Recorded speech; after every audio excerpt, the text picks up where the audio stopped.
Welcome to The Explainer. Today, we're diving into some absolutely essential guidance for managing gestational diabetes. And this isn't just any old advice. This is all based on the fantastic patient education approach from Dr. Praveen Ramachandra, a senior endocrinologist who is really changing the way we think about the very first days of pregnancy. So let's jump right in with this really powerful idea. The metabolic future of the pregnancy is scripted long before most women feel diabetic. And this really gets to the core of it all. It tells us that the first trimester, a time that, a lot of us might overlook, is actually the most critical period for setting the stage for a healthy pregnancy. So why are these early weeks so incredibly important? Well, it turns out there's this kind of quiet but absolutely decisive conflict happening, a conflict between what you might be feeling on the outside and what's really going on deep inside your body. And this slide just shows that contrast perfectly. On the one hand, you might just be feeling a bit of nausea, maybe seeing a little weight gain. Your blood sugars might even look pretty normal, totally acceptable. But underneath all that, wow, the truly monumental work is happening. The placenta is being built from the ground up. Your baby's organs are forming, and their brain is developing at an incredible rate. You can see how this early phase can give you a false sense of security, while the most critical developmental programming is already full steam ahead. So you gotta think about it this way. This early period isn't just a warm-up, right? It's Act 1 of your baby's entire metabolic story. The nutrition you're taking in right now isn't just about calories. It's literally about writing the code for a healthy pregnancy from the very start. So what's the game plan? Well, the great news is we're not talking about some super complex, intimidating diet. Instead, it's a simple but really powerful strategy built on what Dr. Ramachandra calls the 4 pillars of nutrition. And here they are. First, glycemic gentleness. Second, micronutrient-heavy choices. Third, respecting nausea, so important. And fourth, gentle weight guardrails. What's so great about this framework is that it makes managing nutrition feel totally achievable. It's really about focusing on what you can add to your diet, not just what you feel like you have to cut out.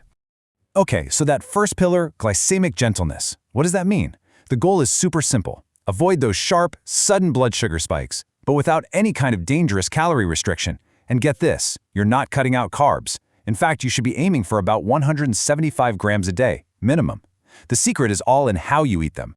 And that brings us to what might be the single most practical, most powerful tool you can use every single day.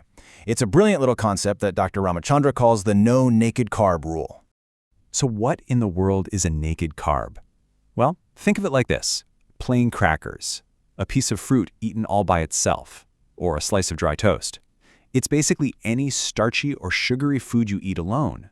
And when you do that, it can cause a really rapid, sharp spike in your blood sugar. And here's the beautiful, simple solution. A paired carb. It's that exact same food, but you give it a buddy. So now it's crackers with some cheese, that piece of fruit with a handful of nuts, or your toast with a scrambled egg. See? By pairing that carb with some protein and a healthy fat, you dramatically slow down how quickly that sugar gets absorbed into your system. It's a total game changer. This is the key takeaway, summed up perfectly right here. Every time you eat something starchy or sweet, give it 2 friends. Protein and healthy fat. Seriously, this simple, memorable rule is your absolute best strategy for flattening out those sugar spikes and keeping you and your baby stable and healthy. Okay, let's move on to our second pillar, because this one is just as important as managing your sugar levels.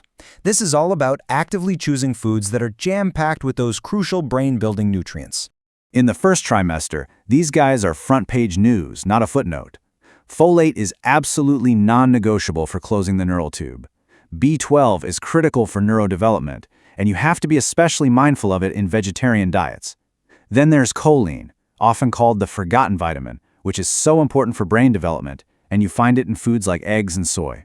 And finally, iodine, which is essential for your baby's thyroid and their future brain power.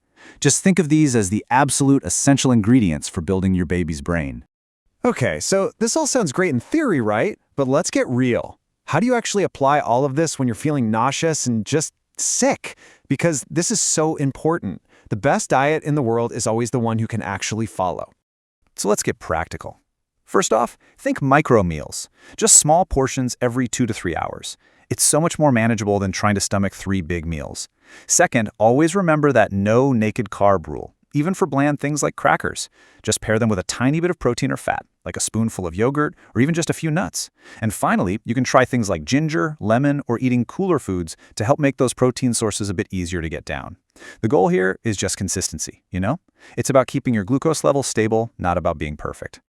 So what does all this really mean? It means we need to completely reframe how we talk about gestational diabetes, or GDM. It's really time we moved away from a conversation that's all about fear and restriction and moved towards one that's about empowerment and taking proactive care of yourself. This shift in perspective changes everything. I mean, instead of feeling like you're constantly policing your numbers and being judged, think of it as metabolic storytelling. I love that. With every single meal, you are actively writing a healthy script for your pregnancy. Your food choices aren't about passing or failing some test. They are powerful, proactive steps you're taking to build a healthy placenta and your baby's amazing developing brain. And that is the final empowering thought we want to leave you with today. Just ask yourself this: what if your GDM plan wasn't about restriction at all, but was actually about consciously and confidently building your baby's future?